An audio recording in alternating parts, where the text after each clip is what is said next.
when you come to the set, you always have to come prepared. Sa akin, in my case, kasi limits are, hindi mo na sila malilimit kasi yung kids ko kasi they're of age na eh.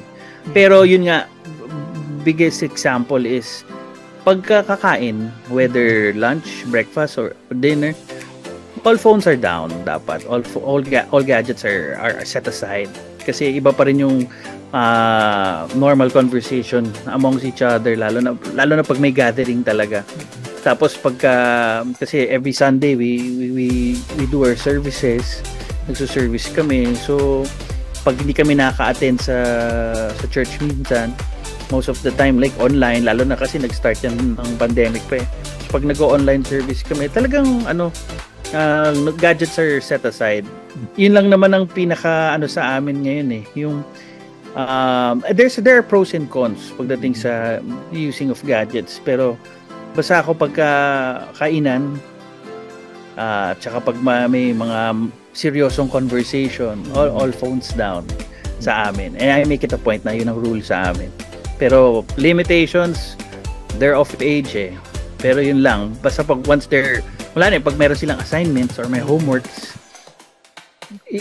kailangan na rin nila gamitin ng gadgets nila, especially pag kunyari laptop, they're doing their project.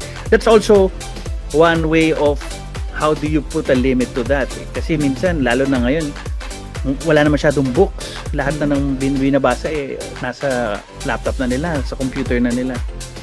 Pero aside from that, I think social medias are, basta when you're doing your homework, when you need to do a project, wala muna ang mga social media involved, muna yung mga games, ganyan.